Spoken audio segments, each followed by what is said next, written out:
than the Champs-Élysées, so his road is exactly 1 meter wider. To make room for all this, 3 entire neighborhoods were flattened. Down side roads are glimpses of what they used to look like. People's homes were destroyed with just 6 hours' notice. The new houses built to replace them are already falling apart after barely 10 years. When Ceausescu was executed, nearly all work on his ego-crazed vision stopped. The giant National Library was nearly finished, but never got stocked with books. A huge hole in the ground is all that's to be seen of a planned opera house. Cranes have stood rusting here ever since. But too much effort had been poured into the palace for it to be abandoned or demolished. Now it houses Romania's democratic parliament and hosts conferences. Builders are still at work on the domed hall in its center. Despite Ceausescu doing his worst, Bucharest is full of good modern architecture. It was all built before the communists took power in the 20s and 30s. It's one of Europe's best-kept secrets. Bucharest is full of Art Deco and Cubist buildings. Romanians embraced modernism far more than us. Bucharest was a wealthy city between the wars, and modernism was ultra-fashionable. Deco buildings are everywhere. These buildings were horribly neglected during the communist years, and Romania is now very poor, so no one can afford to do them up again. But their beauty survives in the details, which strike you as you walk down almost any street.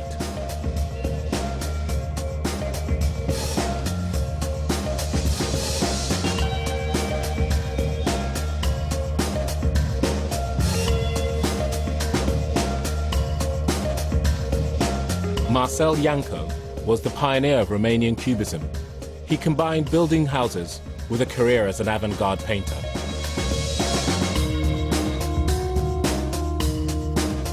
The surprising thing about this house is that the minute you walk in, you realize that this is really a machine for living in. It's carefully crafted.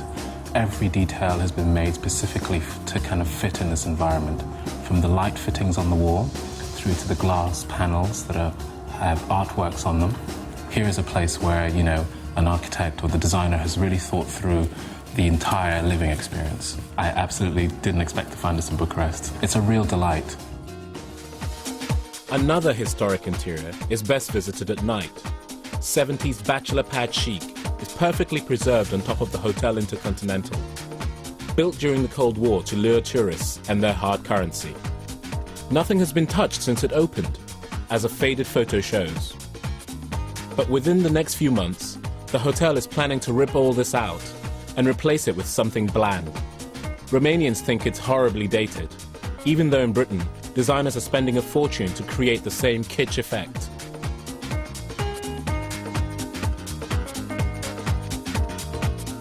More modern Romanian style can be found in a former family home from 1912. In the communist years, it was subdivided to cram in families. But now it's a restaurant that packs in smart diners. Nicole Kidman ate here when she was in town recently. There's a lot of good food in Bucharest, but not many restaurants so tastily designed. Bucharest is a real surprise. It's got a really nice vibe, and its dramatic history has created an amazing collection of 20th century architecture.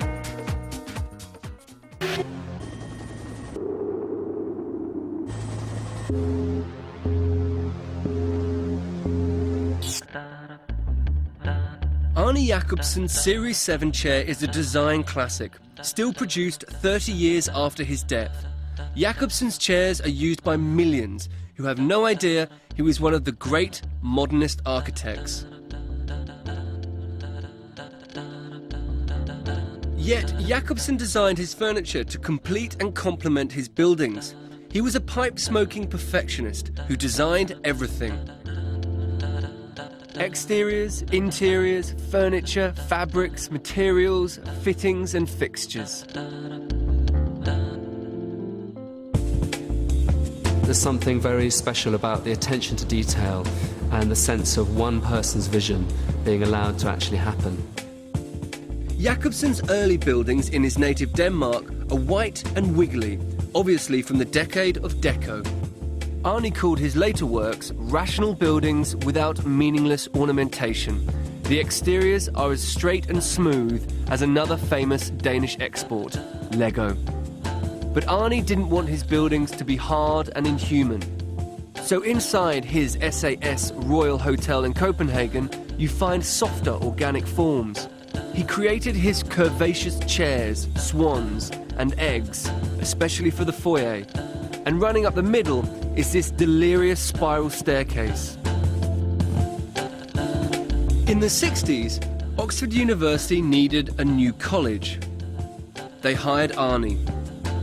The Daily Mail called St Catherine's a sardine tin. Arnie kept his design low and flat out of respect for the local landscape. The single bell tower echoes the city's famous spires. He also nods to the cloisters of old Oxford. But he used totally modern materials, polished concrete and whole walls of glass. For the massive dining hall, Jacobsen didn't just design the lights and furniture, he also created cutlery so space-age that Stanley Kubrick filmed it in 2001. But he broke his own rule that form should follow function.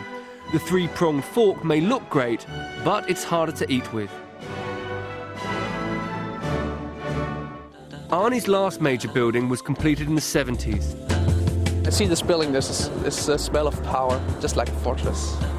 This is not a building that invites me in. But venture inside Denmark's National Bank and you emerge into a dazzling lobby. The space is almost entirely empty. This is minimalism on maximum scale. I think he really wanted the world to work better, to feel better, to sort of function better through his designs and through his buildings. A century since his birth, Jacobsen looks more modern than ever.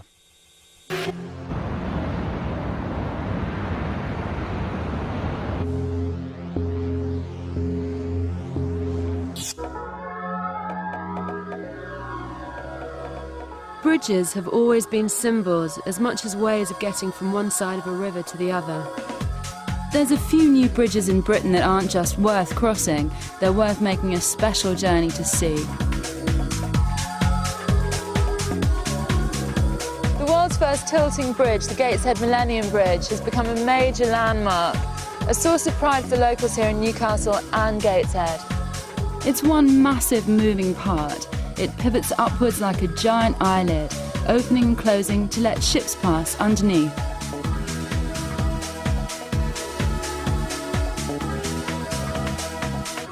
The regeneration of Geordieland started with Anthony Gormley's Angel of the North.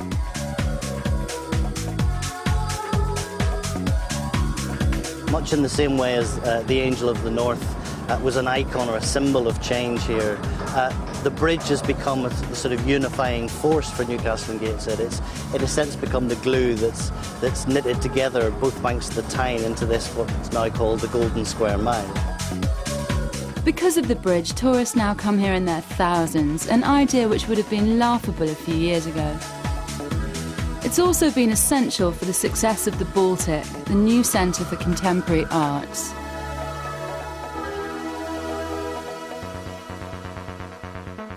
The Trinity Footbridge links Salford and Manchester, creating a direct route between them. Before this footbridge was built, it was over a mile's walk from here into Manchester. Now it's only a few hundred yards. Designed by fashionable Spanish architect Santiago Calatrava, it's designed to bring a sense of the exotic into an area more known for rain than glamour. And it's because of the bridge that the area's first five-star hotel, the Lowry, is located here. It's a long way from the Rovers' return. The bridge has even inspired the hotel's logo. It's become a symbol of sophistication, a brand which the hotel uses everywhere. The guests talk about it a lot. It completes the riverside location. It's such a nice backdrop. It gives you something to look at, and it's such a lovely picture. The Hungerford Bridge links London's West End to the South Bank via two new footbridges lashed to the side of the railway. It's built to create two tourist loops. The upstream loop leads visitors to the Houses of Parliament, Westminster Bridge and the London Eye. The downstream bridge takes in the South Bank, Waterloo Bridge and Somerset House. 7 million people cross this bridge every year, and for tourists and commuters, it's made a difference to the way that they use and perceive London. I've actually just got off Embankment Tube and I have to get to the e02, and I was trying to work out whether to walk across Waterloo Bridge, which is obviously really smelly, lots of cars, and then I saw the sign for this, and it's the first time I've walked across it, and I think it's gorgeous. It replaces a dark, depressing, purely functional footbridge, which had become a black spot for muggings. There was even a murder here in 1999. It's a thing of beauty, almost sculptural, unlike its bleak predecessor. Before the bridge was there was just a small walkway, 2 metres wide. We now have 2 bridges, each 4 metres wide. And there's a sort of tidal flow. During the day, the weekdays, commuters go backwards and forwards from Waterloo Station to the West End. Tourists come here, obviously, at weekends and holidays, and local residents, and they now can get to the West End very easily. Just like Foster's Millennium Bridge further downriver, it uses light to advertise itself, inviting us to cross. Right now, loads of inspiring bridges are being built in this country. These bridges bring new life to parts of the country that have always had a raw deal, and do so in a way that really lifts the spirit. There's a lot more to bridges than just getting you from A to B.